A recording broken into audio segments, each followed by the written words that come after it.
Today on the podcast, I'm rebroadcasting a conversation I had with Anthony Ongaro.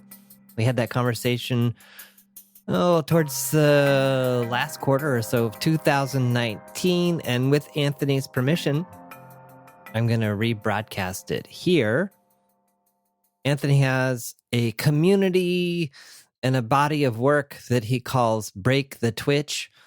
I highly recommend checking out his stuff. He is a really interesting person, very thoughtful, intentional, deep. The list goes on and on. As he mentions in our conversation, we previously worked together. And just as an example, I love this email he sent out to kick off the new year. I recommend joining his mailing list. He doesn't send out that much email. He's not trying to sell anything. It's just quality content. When he sends something out, it's usually thoughtful. It's always something that I read. And I really like his videos too. They're really well produced. And again, just a continual theme of thoughtfulness and intentionality.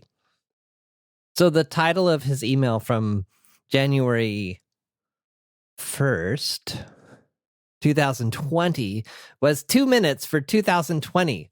And he had these 5 different lessons, which I totally resonated with. The first one was different is better than better, which he got from his friend Jeff Goins. The second one is dates don't matter. Couldn't agree more. I think I shared that with my whole thoughts around planning 2020 and what I was going to do there.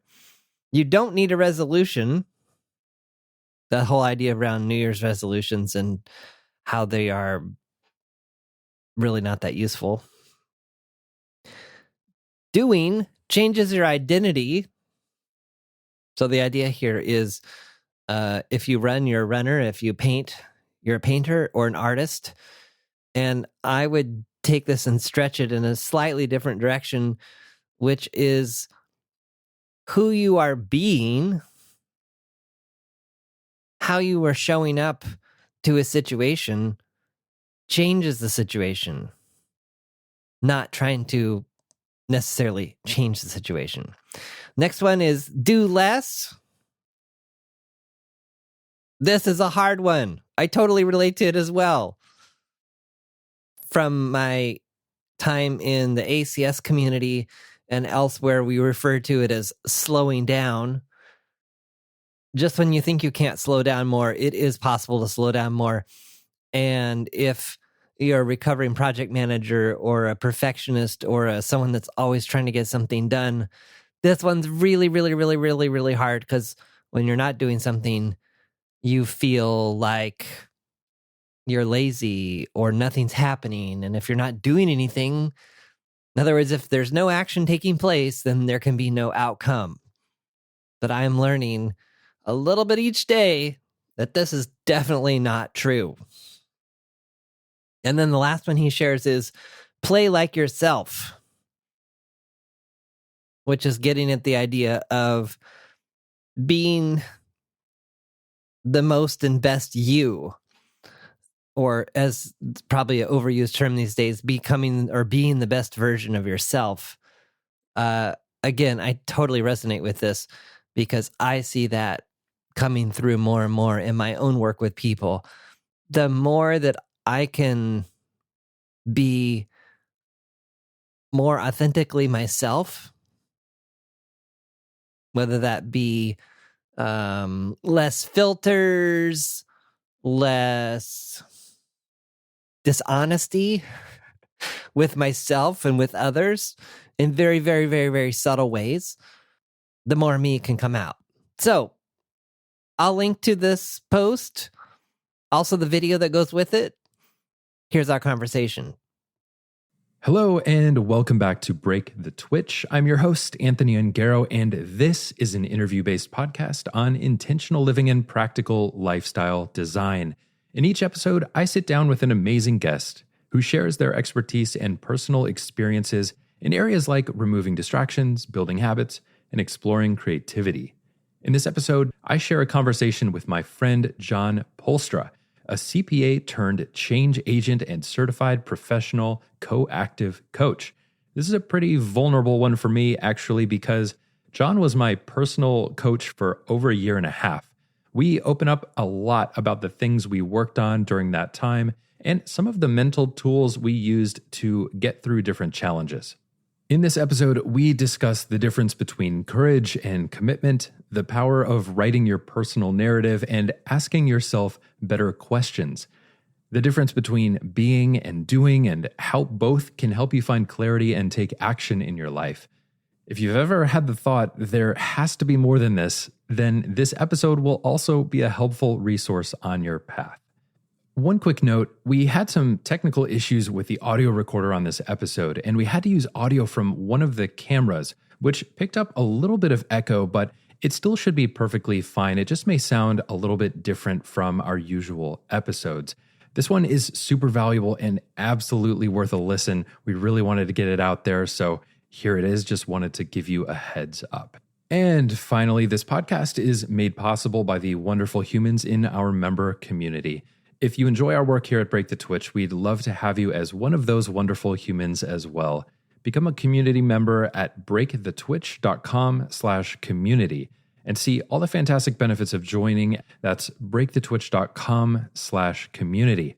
Maybe hit pause and do that now, because otherwise we're going to go ahead and start the show.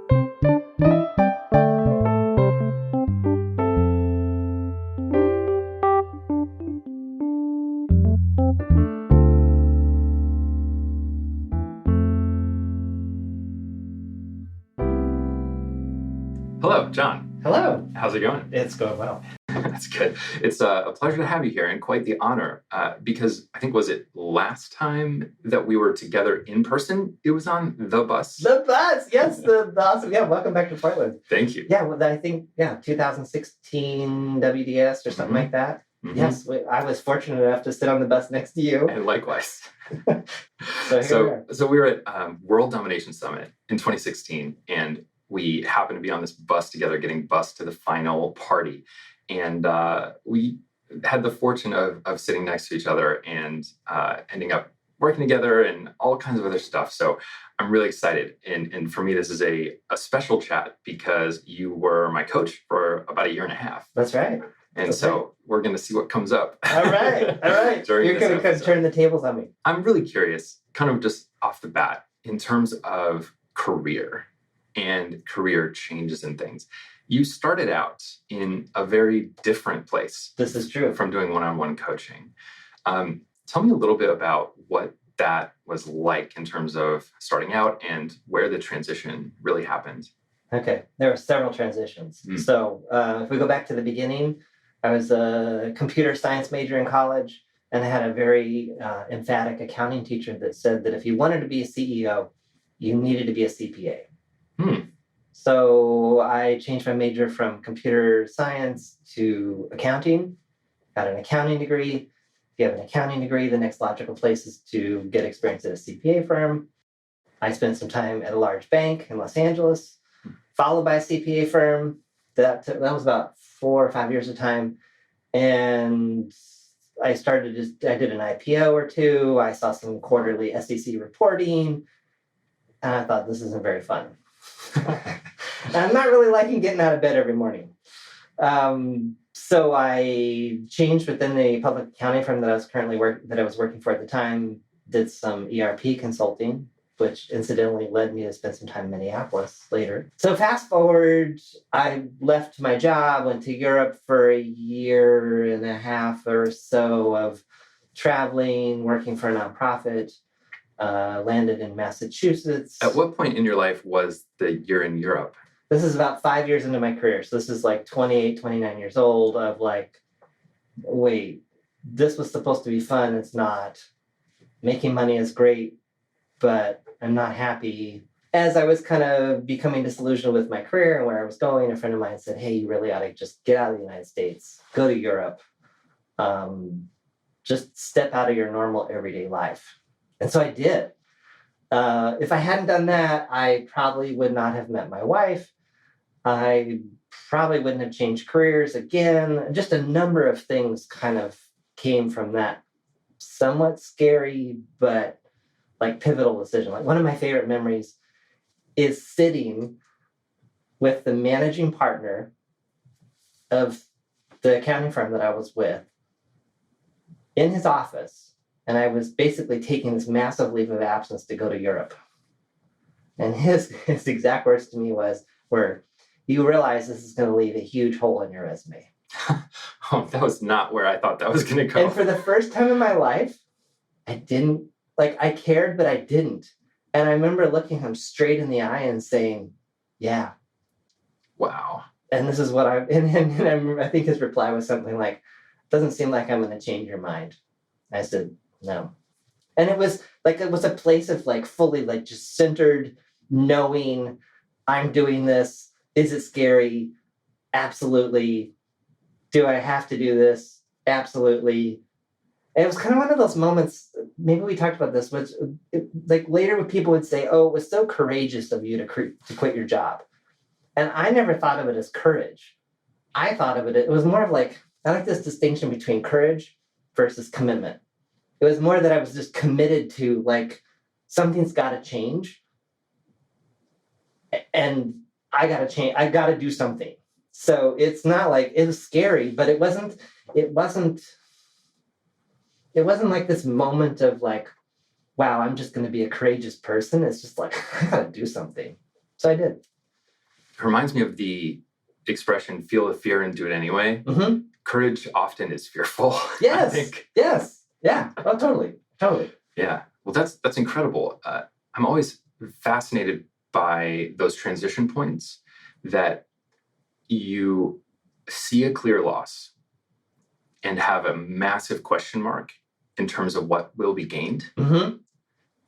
And yet you've now, looking back, you've seen a life partner, perspective, experience getting out mm-hmm. of the norm. So, yeah, long story short, I ended up staying with this organization, but moving from Switzerland to Massachusetts, working there for a period of time, and then saying, you know what, I don't want to continue with this organization. I want to actually go into computers, which ironically was kind of where I started. And so I did a really intensive, at the time they had these, it was like a boot camp type thing where it was 40 hours a week for 10 weeks of system administration and programming. And so I did that program, ended up getting a job at EMC, big data storage company, headquartered in Massachusetts, testing software. That led to another job at Red Hat, a really large open source software company recently acquired by IBM. Somewhere in there at Red Hat, actually a couple points at Red Hat, where I kind of went through the same process again of I don't like this isn't satisfying, there's got to be more. There's always kind of, I guess, been this thing in the back of my head, there's got to be more, this has to make sense. So clarity and order, those are kind of my things, which kind of map nicely into coaching, which is helping people get clarity. As you were feeling those things, how did you land on coaching? I was meeting with a therapist here in Portland, a really good one. And I remember asking him at one point, is there a therapist for your career? Because, we're figuring out lots of stuff about my personal life, but my professional life needs the same level of help. Is there such a thing? And he said, well, there's this lady I know that's a career coach. She might be able to help you. So I ended up working with her, and she opened up all kinds of possibilities and new ways of looking at the world, that I could choose, that asking people for things that you need does not mean that you're imposing on them. It's that you're asking for what you need or what you want. So that kind of started the ball rolling on wow, there's different possibilities for my career and what I want to do. And I thought I kind of wanted to continue with project management and maybe have my own company doing that. That didn't work out. And then as the years went by, I was I just kept coming back to this coaching thing of wow, I had this experience where someone helped me find clarity and move forward. what if I got trained in this and helped other people do this? I took the first class through an organization I highly recommend called the Coactive Training Institute. They recently changed their name from Coaches Training Institute. And so I was like, well, I'll just take the first class. And if it's really dumb, then I won't return. And it was completely life-changing. I remember the first class I went to, you walked in, I was expecting it as a hotel in Los Angeles. I was expecting like the banquet room tables with the plastic pitchers of ice water, PowerPoint. We were just going to like get some tips and tricks and maybe practice for 5 minutes and leave. Chairs are in a horseshoe. There's like a 2-page handout for the 3-day class. And within 20 minutes, you're coaching. Like you're practicing with a partner, you're talking, you're sharing, you're doing all kinds of stuff. And that class just totally blew up my mind. And then I'm always kind of like a skeptic, kind of a foot dragger when it comes to, so even though I like did this Europe thing, like it wasn't like one night I was just like, oh yeah, I'm going to go to Europe. It was kind of, it happened in stages. So this was the same thing. It's understandable. I have a friend that made a PowerPoint presentation about his entrepreneurship journey to pitch to his wife. It takes a lot of planning. Yeah, it happens. And clarity of it. Some clarity came to that too. Mm-hmm. Part of the certification program was that you had to have 100 paid client hours. So this is not get a certificate on the internet. Yes, anybody can call themselves a coach. I'm mostly okay with that. Getting the certification gave me like certain letters after my name, but I didn't really care about those. I didn't care about those then. It's kind of funny. I care about them a little bit more now because companies, like large corporations, are looking for some signs of legitimacy. Mm-hmm. So those letters actually help me now. But I wanted to just go through this program to just get really good, the certification part of it, to get really good at coaching. So somewhere in there, I think we met. I thought we were going to talk about podcasting or something. And you're like, no, I'm interested in coaching. And the rest is history. It's funny how just things overlap, right? The connections and the things, because when we first met, I had no idea that was going to be the nature of our relationship at that point. Right. But I literally had a conversation with Amy because we had just been diving. I'd been solo on the business and we had just been diving into this stuff and growing Break the Twitch and doing these things. And a lot of it was new and different. It was new and different for our relationship, our partnership, our marriage. And so right at that moment, literally not even a week before, Amy and I had a discussion. I was just like, maybe I should work with a coach. Maybe I should just, have someone outside of our partnership or outside of friends directly, in the area here that I can talk to that has a bit more of an objective perspective and someone that wants to do that. Then I think you posted on Facebook and I saw that. It's like, John's awesome. And while he's, yes, a friend, I also think that his training in this would be awesome. And it was super cool. So I just love how things sometimes you just see a sign, you see a thing and you go for it. And that was very cool. So your posting on Facebook worked. That program, it pushed me in a number of different ways. Did I sit in my office and be like, how can I get the courage to post to Facebook? It was like, no, I'm like committed to finding these 5 people. Because if you don't get your 5 clients, they kick you out of the program. So it was real. I was committed to that program. So it's like, I got to find these 5 people. And it's amazing how when you get really, really focused on how committed you are to something, you don't have time to think about how afraid you are. Or another distinction I want to sneak in here too is how to versus want to. So often we get so focused on, I don't know how to do something, so I won't start. But if you get really clear on how much you want to or why you want to, or how can I double down on wanting to, which again is just another way of saying commitment. All the answers are on the internet these days. It's that first step that gets a lot of us. And actually going back, something I wanted to mention was what you said earlier, which was, okay, I'll go to the first class. And if it's dumb, I won't go again. That's kind of brilliant. How so? Because it gets you there for the first step. Yeah, I didn't commit to the whole 5 classes and the thousands of dollars. Yeah, I'll take the first class and I'll learn something. Mm-hmm. I'll learn that I am the last person that should be a coach. Or I'll learn, wow, maybe I have some aptitude. Or I'll learn like, these life coaches are all freaky. Like, I don't know if this is, so it's again, it's the filter or the perspective, I guess, mindset. I will forever remember my 7th grade science teacher, always, because in science class, we're doing an experiment with, I can't even remember what it was, but I'll never forget this. A student asked, well, what if nothing happens? No chemical reaction, no change. What if nothing happens? And he looked over and it just felt like the room went dark and the spotlight went on him. And he goes, nothing is something. Whoa. And I just remember my 7th grade brain just going, nothing is something. Mm-hmm. And sometimes nothing substantial changes. Sometimes that's a result. I mean, that's an outcome that you can learn from that, oh, okay. Right. Take that and roll with it. What's another experiment that you've tried? I guess I've been trying to take this new approach to ideas, which is, can an idea be an experiment? So when someone puts something forth, is it true? Or instead of just knee-jerking, say that can't be true, or it must be false, is there a possibility here? So a few years ago, I was listening to the Life Coach, I think it's the Life Coach School podcast with Brooke Castillo. And she was putting forth this idea that our thoughts create our feelings. And that it's just this simple thing that, if you're feeling bad, it's your thinking. So just change your thinking. You have a choice. You can kind of go down the choice trail of like victim mindset versus owner mindset. So if you can kind of go both directions with this, how do I want to feel? Do I want to feel a certain way?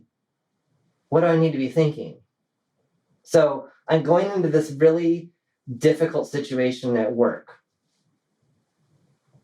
I want to feel confident when I have this meeting with my boss. What do I need to be thinking about?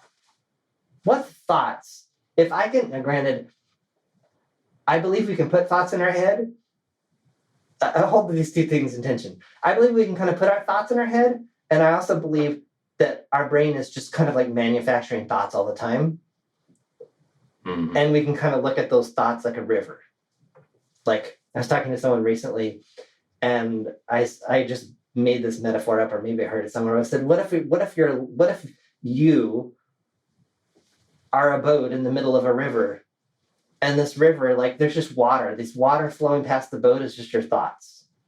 There's a bunch of trash, like in this that just flowed past you. Do you want to like overly identify with the trash that just flowed through and just say, yeah, that's me, I'm the trash? Or do you just want to say, wow, interesting. Some trash just floated past my boat. I think I'll steer my boat over into this other cove where the water is crystal clear and you can actually drink it. Yeah, that's the water. Those are the thoughts that I want to choose. Conversely, or related to that, I also think that we can often, and I've done this in my saner moments, wow, I'm not having such a great day. Or I'm just kind of walking around with this cloud of gloom over my head. What am I thinking? What have I been telling myself for the last hour? Not working hard enough. Haven't reached out to enough new people. If I don't do this any better or harder, I'm going to live in a van down by the river. Yeah. So anyway, the thoughts, feelings, mindset, experiments, I guess that's how I would tie all those together.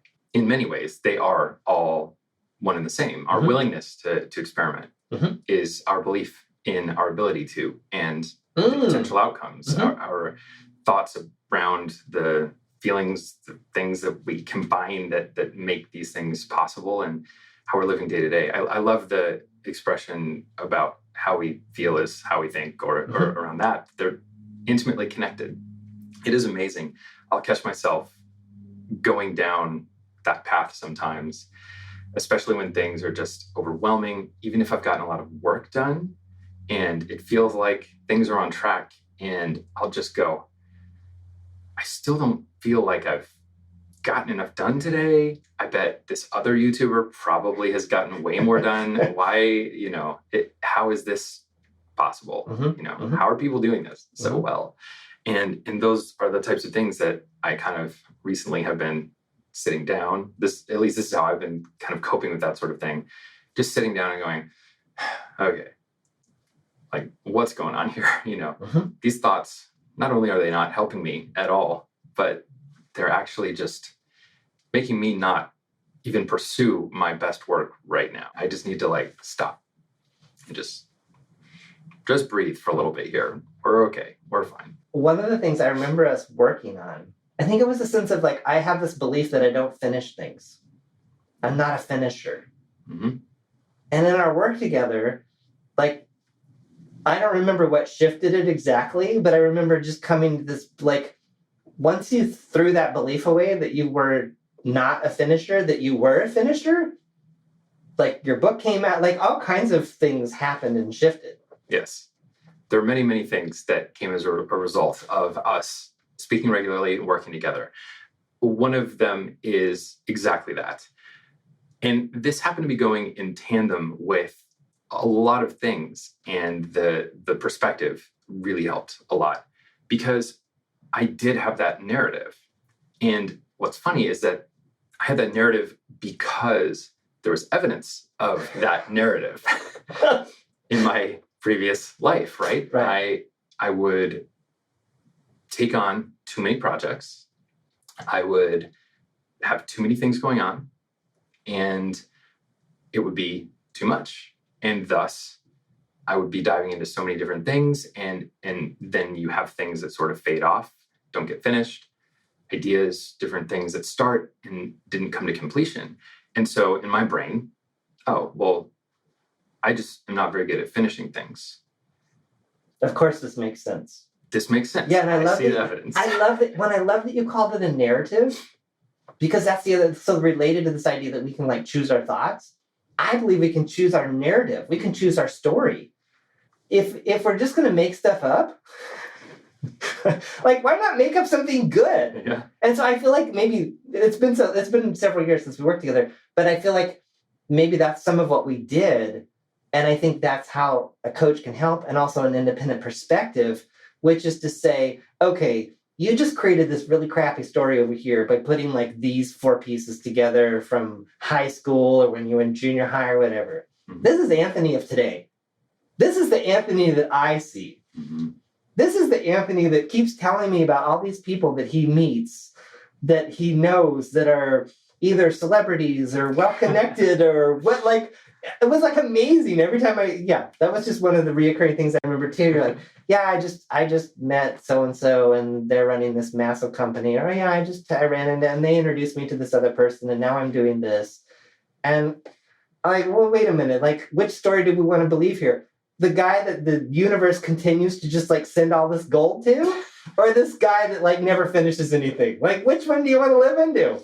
Yeah, there's a lot of choices around those narratives. And a lot of the time, I think part of what it was for me in that was believing that this was all just happening by accident. That was making these, but like, well, I'm just tripping into this stuff.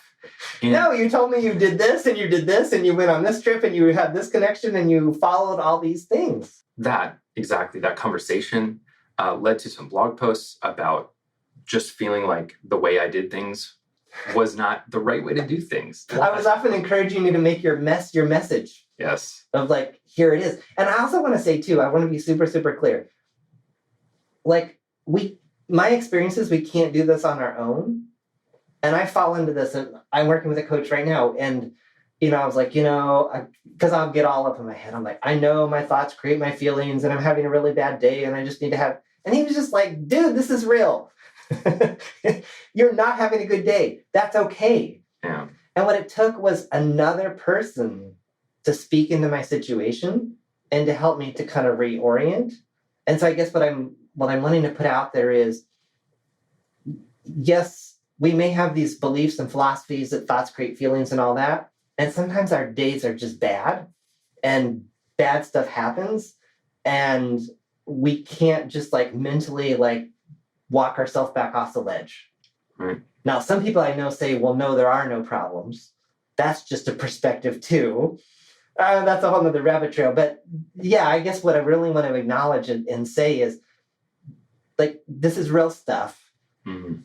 And I fall into it just as much as the next person. It is real. And the change during that time that came for me of simply that. So you pointed out this thing, and there's other things too, obviously, but you pointed out this thing that was just like, well, if you keep saying this about yourself, right, you're just going to reaffirm this belief of this is who you are. And literally, I shifted that idea of going, like, that became a meditation for me. Like, I'm a finisher. Mm-hmm. Mm-hmm.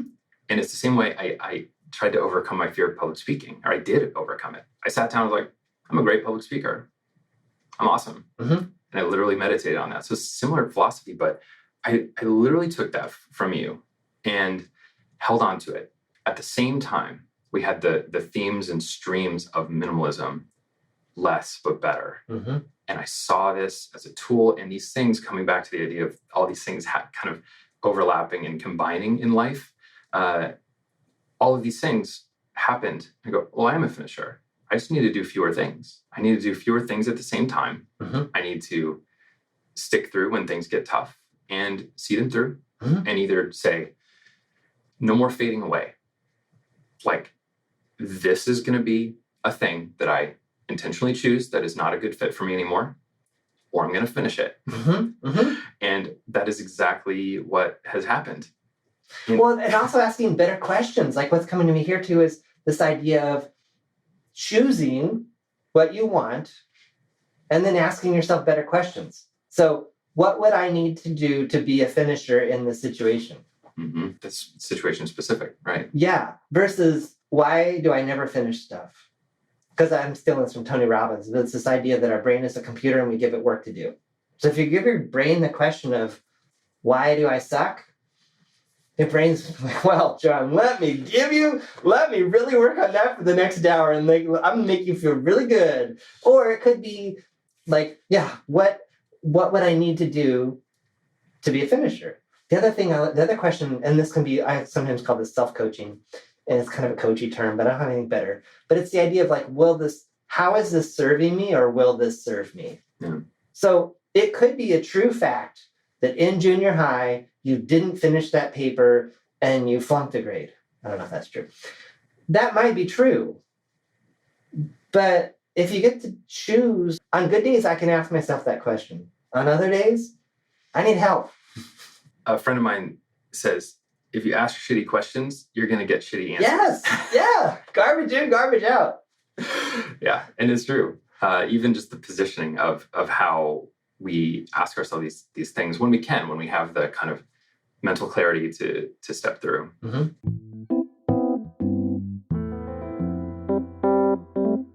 Let's talk about clarity specifically. One of the things that we did when we were working together was, when we were feeling a certain way, changing the circumstance. So changing physical location, right? If I was kind of feeling stuck with writing, so moving to a different part of the house, mm-hmm. going to a different place, getting up and walking around for a little bit.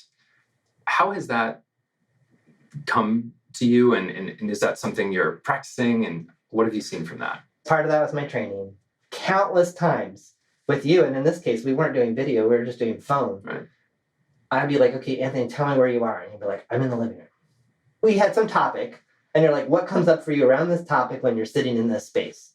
And inevitably, you'd have a different answer in every single place you sat. And I've done it with a bunch of people. It always creates magic.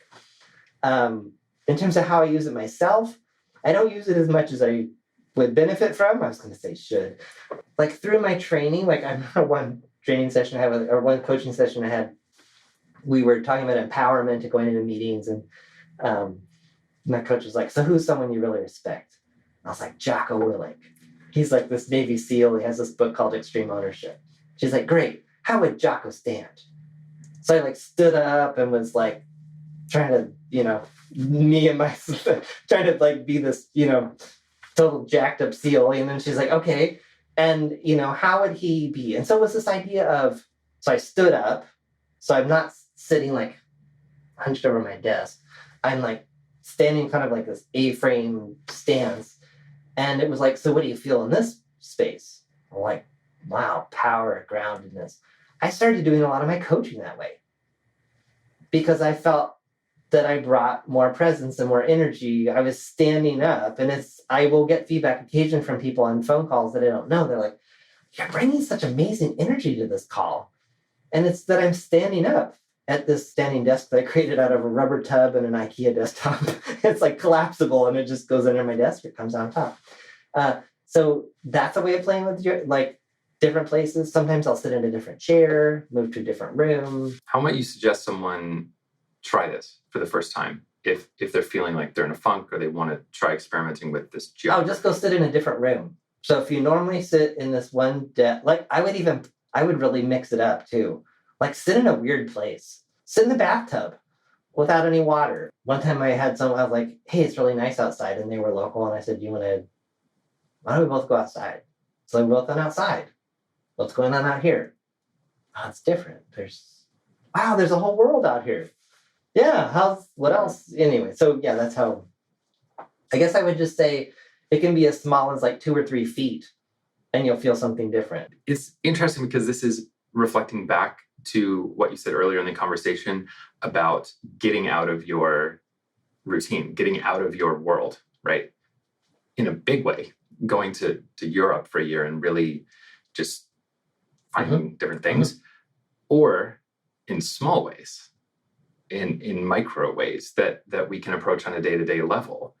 Because one of the things that we do with one of the programs that we have in the member community, one of the audio courses, is a whole thing about like challenging assumptions and in the things that we do every day. And so one of the things is like, don't open any doors with your dominant hand all day. Right. Or just do everything with your non-dominant hand all day, no matter what it is. And all of a sudden, every little single thing you do starts looking very different and new. And sometimes that's what it takes to really observe. Because I feel like our brain's always trying to make shortcuts. That's the twitch. I mean, that's a perfect, our brain is always trying to get that dopamine hit. It's trying to get from A to B as quickly as possible, because that was a survival mechanism for us long time ago, right? Just automating those processes instead of like, well, I have to move this muscle to make my leg go up and then take a step. We just walk. And so a lot, or as much as possible, we can move. We can go to a weird place where we wouldn't normally, the dog bed, we on the floor or whatever, look up at the ceiling, do something different. And it can be a powerful shift. Yeah. And I think the common theme in all of it is you're moving your body. Like there's all kinds of science around this, but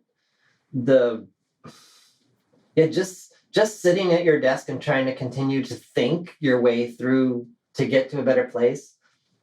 There's something about like moving your body, going to a different chair, going to a different country, and in a slightly different way. There's this idea of embodiment, which is I think what I was trying to get to earlier, and maybe didn't say as clearly as I would like, which is we can think these things in our head, but until they really like become a part of us, and that was the other powerful part of my coaching training. It wasn't PowerPoint and tips and tricks. It was embodiment. It was, you will now coach this person and this other person will observe you coaching this other person for 10 minutes. Okay, you're done with the coaching. Client, what did you think of John's coaching? It was okay, but not so good. Observer, what did you see John do? Well, John was kind of checked out and didn't really follow up. She talked about this really deeply emotional thing and he completely avoided it. Ooh. Okay, let me try that again. So in other words, it's the practice, it's the doing. It's the doing versus the being. And I think we probably talked about that too, which is taking action and doing things and then being, kind of knowledge versus action. Yes. So there are 2 things I want to go further on there. Okay. The being and the doing, which is something I had a note on because that was a big takeaway from our work. And then what you said about embodiment. So through Break the Twitch language, to me, this is sounding like a habit is an action and something you're doing in a small way, even if it's tiny. If you step outside and walk, you are a walker. You are embodying the idea of walking. Yes. If you sit down and talk to a friend about walking, you're thinking about it. You're talking about it. You're not doing anything. And so to me, am I correct in saying that kind of reflects the embodiment versus the thinking? Or what's your perspective on it? I keep coming back to embodiment because it was so powerful in my coaching training that I hadn't seen or experienced training in this way before. And it was so powerful because I saw it change me as a person. And I also saw it become a part of me in a way that I got it and I understood. So that ties back to the whole clarity thing, which was the whole reason I went to Europe. You mentioned also being and doing. Mm-hmm. Are those more or less the same, or is that kind of a different concept? Often in like a coaching session say, the real power comes from being and doing. So in this conversation, you have this really amazing insight. This new powerful idea is not going to become embodied if you don't do something. So I guess it's the idea that I tend to lean on the being. Love to have amazing thoughts. That first morning cup of coffee and this is so great. The doing sometimes is more of a challenge. And so the thing to think about, I guess, for yourself is be like, am I more of a doer or a beer? And there's pros and cons to both. So now my wife and I are kind of opposites in this regard. She's a doer and I'm a beer. So for her, it's like, oh, maybe we should have a whole bunch of neighbors over for a barbecue. She's just going to start texting people and be like, can you come to the barbecue? I'm going to be like, is this really the right night? Is this really a good idea? Do we have food? When are we going to go to the store? Our backyard's a disaster. Maybe it's not a good idea. On the other hand, because she's such a doer, she's going to have a lot more barbecues that are like, well, the backyard never got cleaned, but we met all the neighbors. That was a really good thing for me. I remember early in our conversations, several months, probably, there was a lot of being on my part. There's a lot of philosophical discussion, which I love. I love philosophizing about why I am how I am. Which is story, which can often become story, and we get in love with our story about who we are. No, yeah, totally. And the philosophy of it or the psychology of it of just trying to think, and I would think of these things of, oh my gosh, this is the thing, and this is why this system will work, and it'll click. And then I remember there was a transitional point in that timeline where the being and the doing and that exact kind of thing came up, and it's like, okay, you can realize all this stuff about yourself, and that's great, right? You can realize that this would work better if given this situation, but not until you balance that with the being, realizing, understanding, applying, doing, and not thinking about it too much. It reminds me of the system, the beehive. We should talk about this too, right? Yeah, it's so funny when you were reaching out to me and you're like, hey, you want to meet up in Portland and do this thing? And I'm like, I happen to have all these Post-its on the dining room. And I was like, look at this. I think I've got your system going on my dining room table. Yes. So the beehive, this is something that came up too. And this is with our talk of systems. And I'd love to know how you feel about systems. For me, systems have been hit or miss. Sometimes, I'll change them. I use Todoist or something. And the more and more different things I've tried, the more and more I personally have realized that the system does not matter quite as much as just whatever it is. It doesn't matter if it's Wunderlist or Todoist or Trello or whatever. You just have to it has to be something that you consistently are willing to use and do and stick with and trust, right? Yeah, and I think, I get two thoughts there. One, I guess I've learned to hold on to the systems loosely. Like this, I have never found the end-all be-all system, and I don't believe it exists. But I do work with people, and they're like, John, I discovered, have you heard of getting things done? Which always makes me shudder a little bit. But in other words, it's like, I found this system. This is the solution. I'm set for the rest of my life. Right. I've never seen that work. Mm-hmm. Yes. And this is what I love about actually the coaching is, like, I learned a ton of things from you. So as we're having this whole conversation, so I have this, for some reason, I think you went down to your basement, which again was movement. It wasn't us just like on the phone, just like, or Zoom, just staring at each other. And you're like, okay, I've got all this stuff in my whiteboard in the basement. I'm like, well, why don't you go there? Oh, okay, sure. So then I think it was the idea of, well, on this board are all my things, but I need somewhere to store them. But it was this idea of what's a system I can come up with where I know nothing will get lost. Be able to trust it. Yeah, and that was your insight. I remember you saying, I was like, and again, that's the power of this whole thing. I was like, well, what needs to be important about, I'm making this up, but I think I must have asked some amazing question, like, what's important about your system, or what does your system need to do? And one of the things came out was it can't fail. It needs to be fail-safe. Mm-hmm. And so I took away an insight from that. I was like, okay, well, my fail-safe place is Trello. And I rotate between Trello, Post-it notes. I love copy paper, like just blank sheets of paper on a clipboard with colored pens. I would use a Post-it for each thing that had to happen. What I loved about the Post-its is I'd line them up like Trello. There can only be one thing in the top spot. And it was just Post-it, Post-it, Post-it. And it was like, okay, these are the 7 things that need to happen today. Mm-hmm. And I would get the first one done, and I'm just like, I can't do any more today. Okay, tomorrow, the bottom one needs to be the top. And so I like that system. So to close on systems, I guess I would say I ebb and flow between these. To looking in Trello. Trello is like, I know if I use the email to Trello thing. So if I'll send an email of like, talk to Anthony about when we're recording the podcast. And it just ends up there's a card at the top of the column. And then I just know that everything is there. For me, systems can be very helpful because one of my personal anxieties, probably one of the things, actually, the biggest thing I would say that gives me anxiety is the thought of losing something, the thought of forgetting something, like losing a thing that I was supposed to do, that kind of thing. And I think that's probably pretty common, especially in today's sort of environment we have.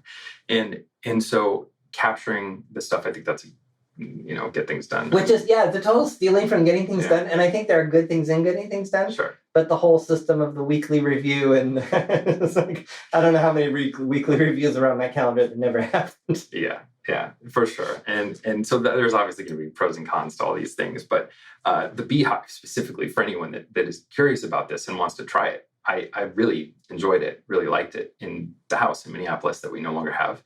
I had this big whiteboard in the basement, and I would use that whiteboard to essentially brain dump, to have Post-it notes on it and some scribblings and lists and things. And it was a change of physical space, and I really liked that. So the Beehive was basically you, the worker bee, or the queen bee. I don't know. However it works. However you want to position yourself, I guess. You go down into the hive.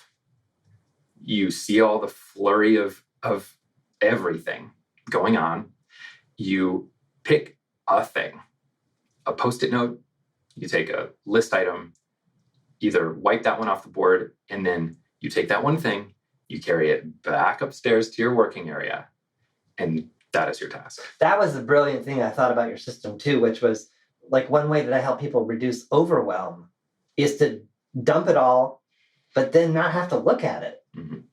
And so, that was the thing. I remember, I feel like you were like, well, I'm just going to go downstairs and I'm going to pick up a couple Post-its and that's all I'm working on today. Yeah.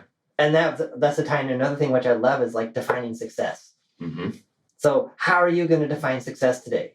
Yeah. And you would be like, well, if I do these, if I practice the piano and mow my lawn and do these things and send out this thing, I had a successful day. Yeah. Done. Totally. And then you would do it. And you would email me like, I did it. And the hilarious part about that, was a major learning for me too, with the system and with everything else. It was that I always did better when I put fewer things on my list, actually got through the whole list, and then felt motivated to, wow, I'm really productive. What else can I tackle today? Instead of having this thing, I would just beat myself up with a to-do list. Yes. By putting 8, 12 things on there that probably weren't humanly possible to all get done. But because I was putting it on my to-do list for today, that was going to have to happen. And I would just so consistently come up short. And really, how motivating is that? If every day you're literally not accomplishing what you set out for yourself, you're just creating this narrative and a pattern of being a person that doesn't get through their list. Yes. Yeah, you're creating a self-fulfilling prophecy. Yes. Yeah. And so that was a big change too. Now I take, if they're big things, 2-3 things, for a day that I'm going to be working on, and just focus on those things. And with the Twitch too, with the idea of like distraction of social media pop-ups, all this stuff, we do our best work. We know when we get into flow, when we get into a focused place where we can actually be zoned in on what we're doing. And the ability to do that is determined by how many things we're thinking of at the same time, and how many things we're allowing to capture our attention. And so the system in this way also super helpful. Just kind of, all right, there aren't 8 things, there's 1 or there's 2. And you finish that one, you go down and get the next. And it's hard.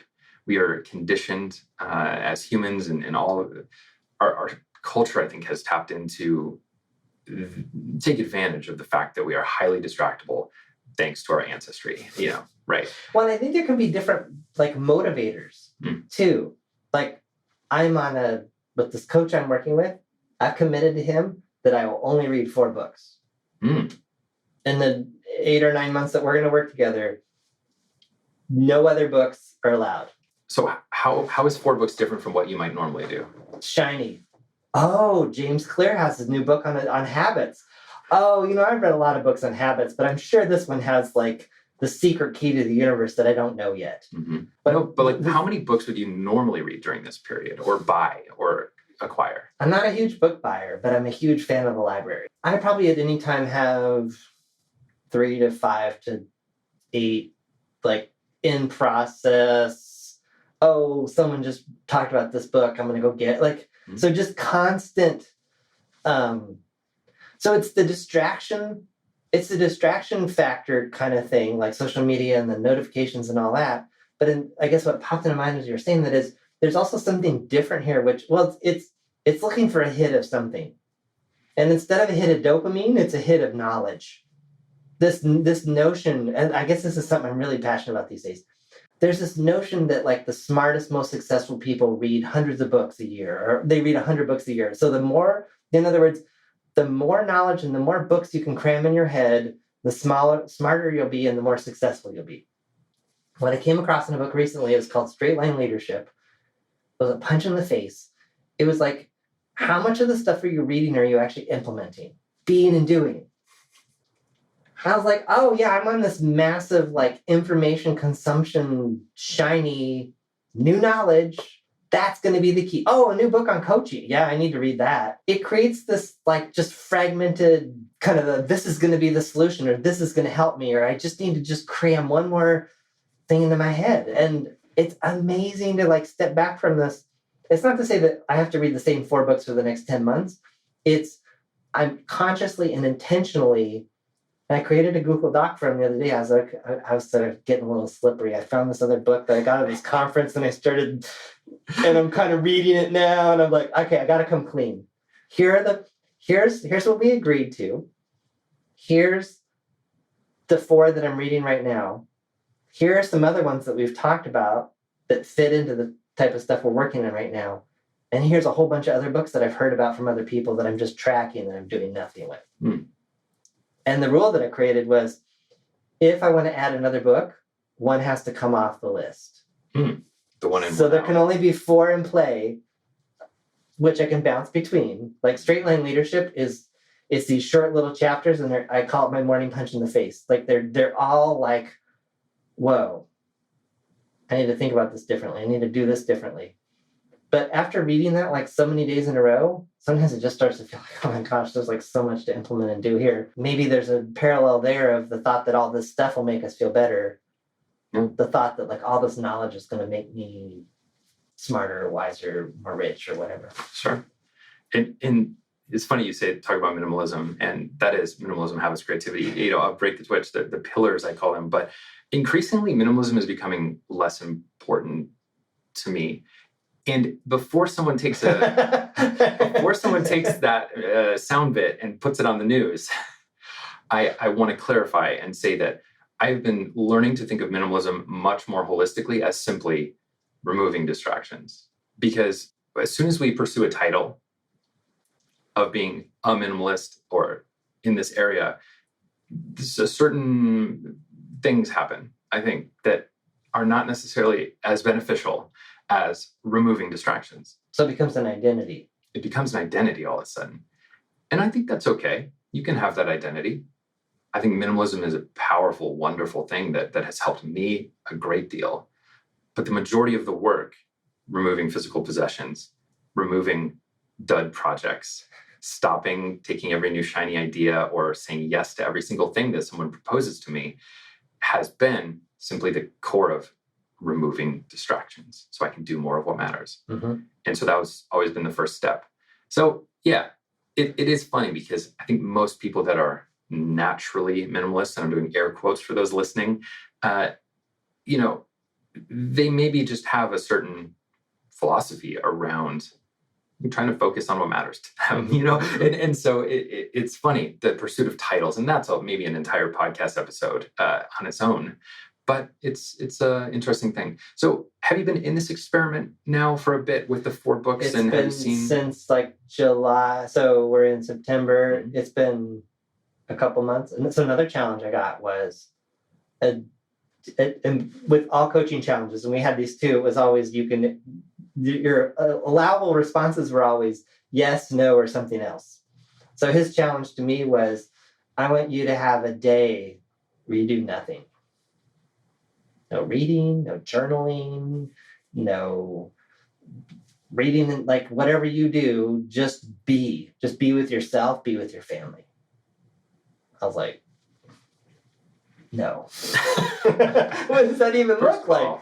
No. I was like, well, at first I was like, tell me more. And he's like, I'm not telling you any more about it. Like, you can accept it or not. I was like, okay. Which I like that. I mean, sometimes I kind of want to know that, and sometimes that, like, tell me more is just to, like, I don't want to do it. Like, it was just, they had a very clear, like, no, there's nothing else to tell you about this. You can accept it or not. Nothing bad will happen if you don't. Yeah.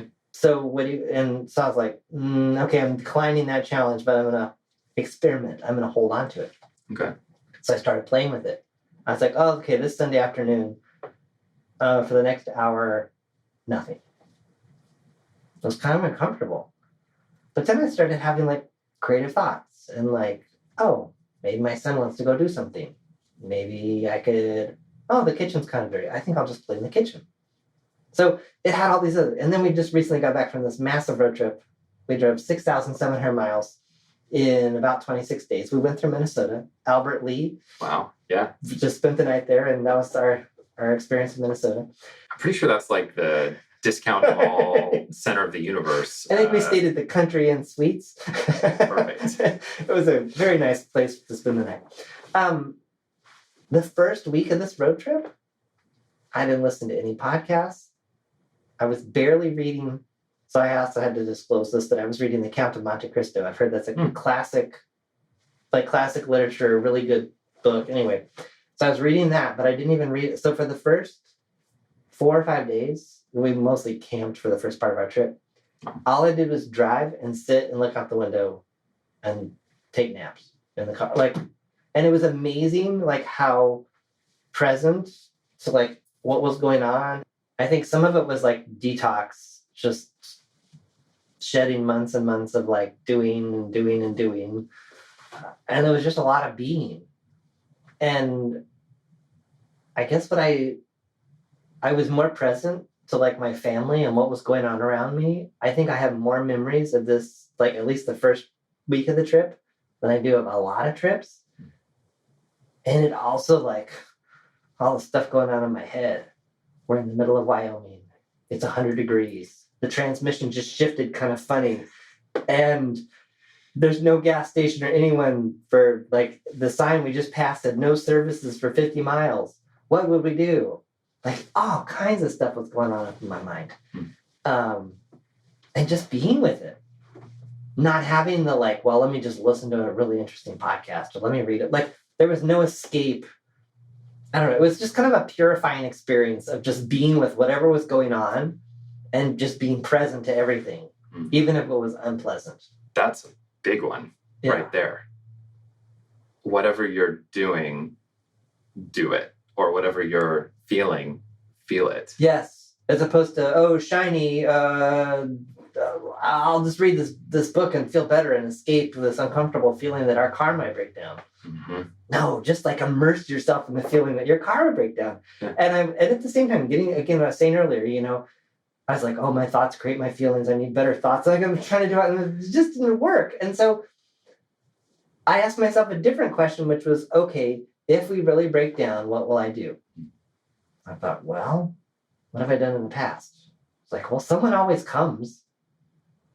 I have always, I've broken down before, not for a very long time, but I have broken down before and it has always turned out okay. There's nothing to say that this wouldn't turn out okay too. So, which is to go down another tangent of this, something else I found really helpful. And I'm taking this from Michael Neal, last name spelled Neill, who's in this whole 3 principles thing. But he had this thing I was watching, and he said, are you okay in this moment? Yeah, I'm great. I'm talking to Anthony. Will you be okay 24 hours from now?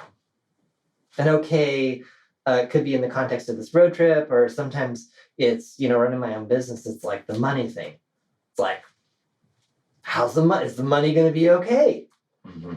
It's like, and so looking at this through the perspective of money, will I be okay today? Am I okay now? Yep. Will I be okay in a month? Yeah. Will I be okay in 6 months? Well, if nothing happens between now and 6 months, ooh, things could be a little dicey. I don't know. It's not a year from now. It's not 6 months from now. It's this whole idea of that has really helped me to be like, wait a minute, things are great, right? In this moment, we're having this conversation.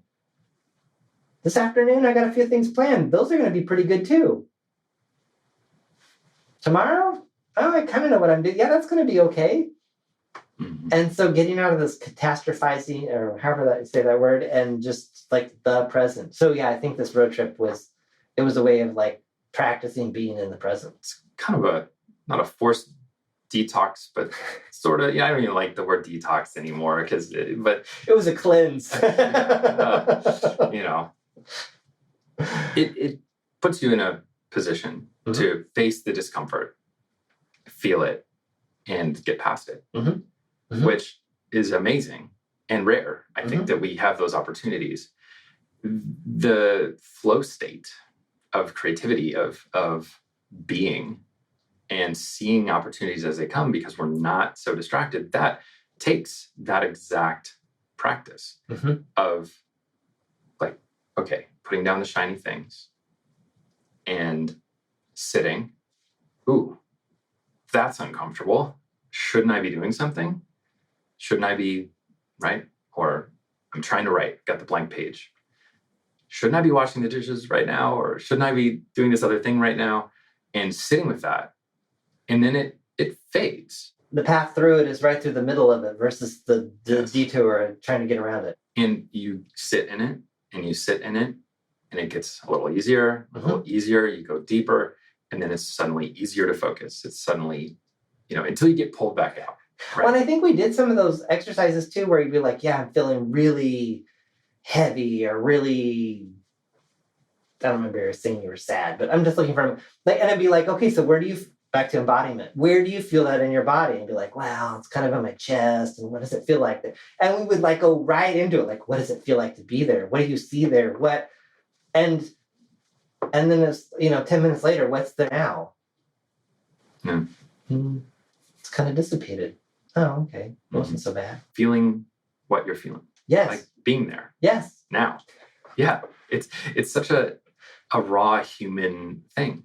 to just, we're having these things, and sometimes we need to just hold it and experience it to be able to let it go, instead of just kind of ignoring it and hoping it goes away on its own. We do stuff over here, and yeah, those are weird opportunities, and ones I'm looking to create always more of in my own life, where I can just stop and think, because that's what generates the stuff that I end up doing and then eventually sharing, and it's what generates everything about what we're doing here. So it's a good thing. And I also like to say that wisdom is kind of knowing when to do which. Yeah.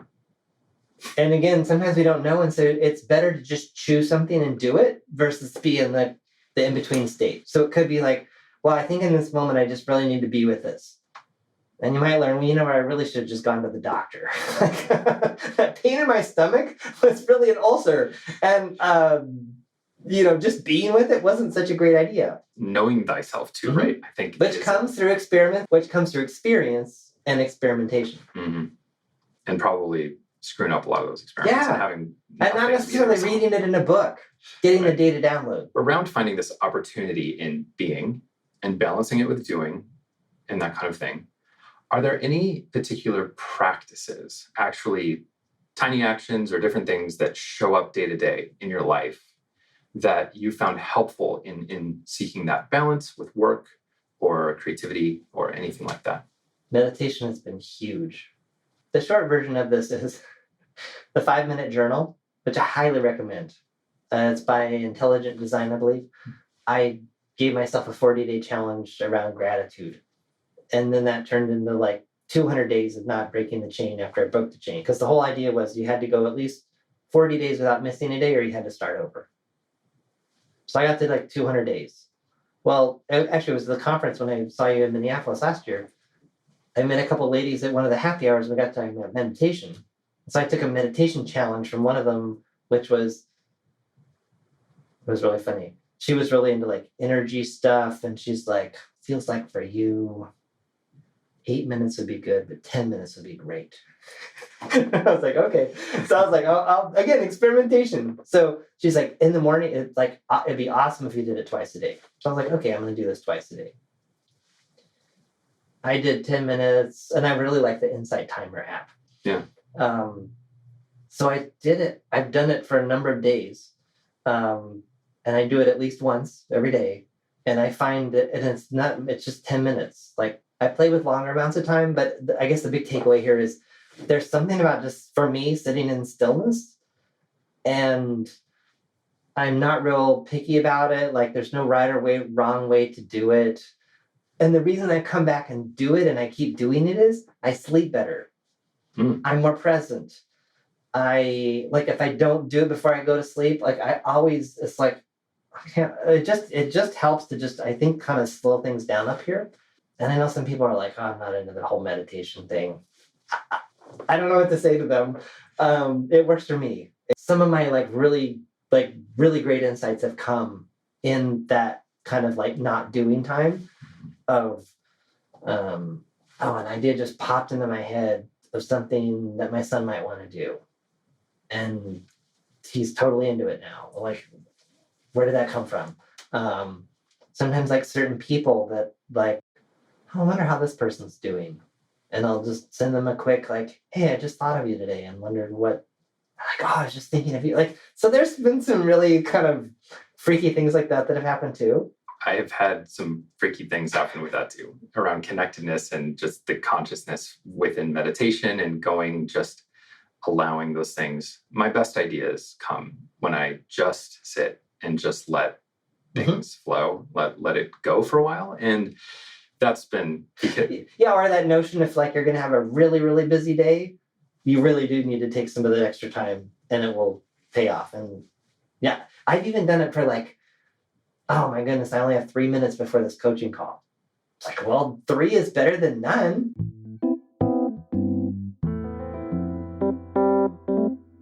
I think it's time that we do a question from the question bowl. All right. It's about that time. So these are questions starting with a bunch from us. And then each guest has left their own. Okay. So we'll see what you get. Okay. What sort of legacy are you working to create? Julie, Kearns? Oh, yeah. This is an interesting question. So while I don't relate to the word legacy, I guess what I would say is it relates to what I do, which is sometimes I say what I do is I reduce unnecessary suffering.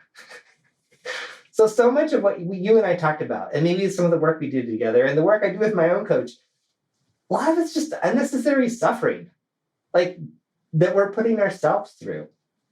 Like, so I guess the legacy that I would see myself creating would just be helping people to think, helping people to be and do differently, more effectively, to achieve and have the things that they want to have in their lives. Maybe not necessarily materially. Maybe it's peace or presence or whatever it might be. So that's how I'd answer that question. That's a great answer. And along those lines, I know that you said that you would be open and willing to have some conversations with anyone listening, actually. Yes. So the offer that I want to put out there to people is anyone listening to this or watching this, if something that Anthony and I have talked about today sparked your interest and you want to talk to me, I'll have a conversation with you. I'll have a conversation with anyone. Who knows where it will lead?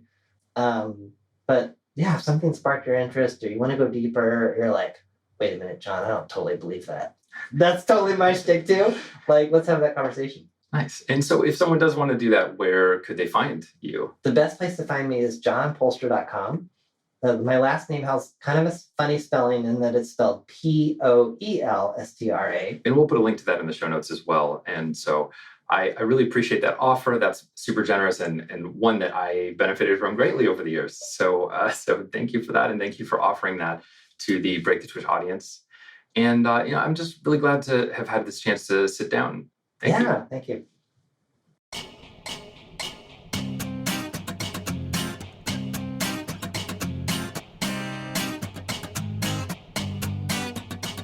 Thanks for listening to The John Polster Show. Notes, links, and all that other good stuff for this episode are at johnpolster.com/podcast. Send your questions, ideas, or a simple hello to podcast@johnpolster.com. Want to stay up to date on new episodes and receive notifications of upcoming events? Register your email address at johnpolster.com/updates.